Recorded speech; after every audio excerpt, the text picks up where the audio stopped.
Yesterday I voted against the government's motion for an early election. Not because I want to see the Tories in office for another day. Of course, I want to see them out of power. And would have voted against them in a confidence motion without a second thought, but because this is yet another example of their cynical contempt for democratic norms. The Fixed Term Parliaments Act was already more about the fix than about Parliament.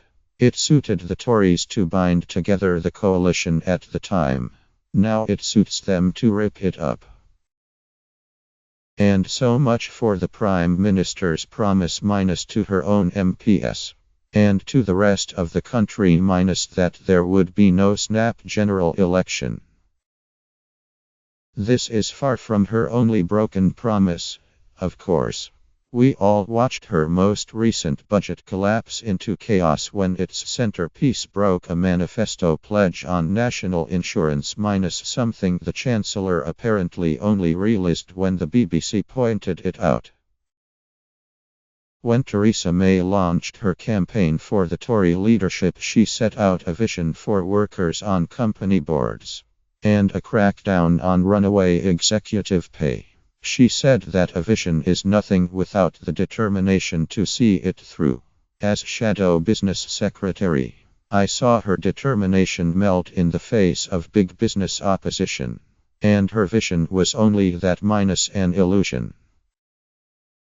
And my constituents in Norwich South have borne the consequences even more directly.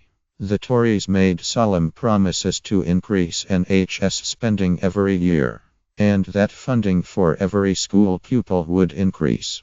Yet Norwich, and other Norfolk, and Waveney Health staff are being told to make £300 worth of cuts by 2021 £, and May now proposes a new funding formula that would see local schools lose for £1 by 2019 £, equivalent to 1,100 teachers. But it is not just in our public services or pay packets where we see the cost of these broken promises. It's now seeping into the very fabric of our democracy.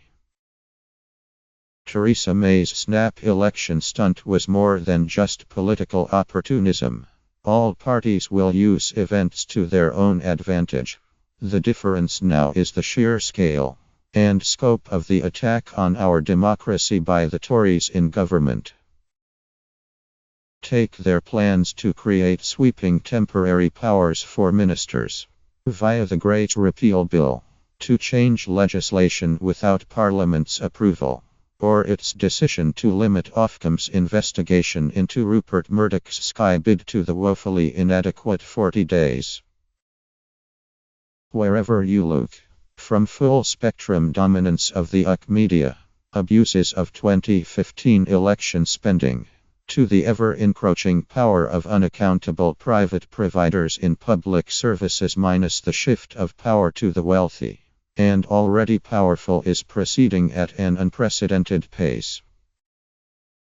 And it is part of a pattern Conservatives used to be committed to protecting the Constitution. But since taking power, they have used every trick in the book to make sure they can keep it, including rewriting the rules. They have already cracked down on trade unions and charities, undermined the BBC in favor of rival broadcasters, attempted to reduce our rights in areas such as judicial review and freedom of information, stacked the House of Lords while trying to rig the Commons, and disenfranchising swaths of the electorate, and choked off funding for opposition parties while politicizing the civil service, and protecting the millions they get from big business. And May is continuing in the same vein. She does not look like someone intending to lead a one-nation party so much as a one-party nation.